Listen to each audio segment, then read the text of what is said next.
జై శ్రీరామ్.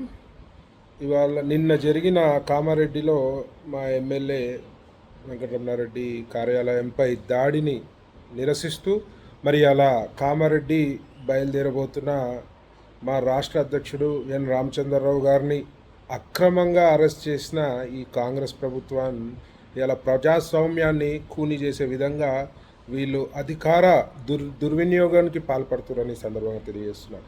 ఇవాళ మీ అరెస్టులతోటి మాకయ్యే నష్టమేం లేదు. ఇవాళ ప్రజలల్లా ఇవాళ మీ దాడులని దౌర్జన్యాలని ప్రజలందరూ కూడా గమనిస్తున్నారు. రేవంత్ రెడ్డి సర్కార్ మరి ఇవాళ దీనికి అన్నిటికి కూడా నువ్వే బాధ్యత వహించాల్సి వస్తుందని నేను ఈ సందర్భంగా తెలియజేస్తున్నా. మీరు అరెస్ట్ చేస్తే మీకున్న జైళ్ళు సరిపోవు, మాకంత పెద్ద కార్యకర్తల బలం ఉంది.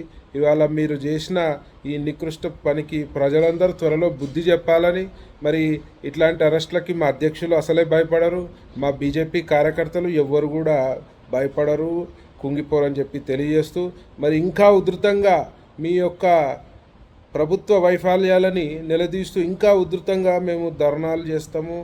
మీ యొక్క వక్రబుద్ధిని ప్రజలకు చూపించే విధంగా మేము మా కార్యాచరణ రూపొందిస్తామని చెప్పి తెలియజేస్తూ, ఇట్లాంటి నీచపు ఆలోచనలు చేస్తే మాత్రము మీ గుంత మీరు దోవుకున్నట్టే అని చెప్పి ఈ సందర్భంగా తెలియజేస్తూ, ఇట్లాంటి అరెస్టులు మాకు ఇంకా గట్టిగా మనోధైర్యాన్ని ఇస్తాయని, మీలాంటి చెత్త పాలనని ప్రజలు త్వరలో చీత్కరిస్తారని చెప్పి ఈ సందర్భంగా తెలియజేస్తూ జై శ్రీరామ్.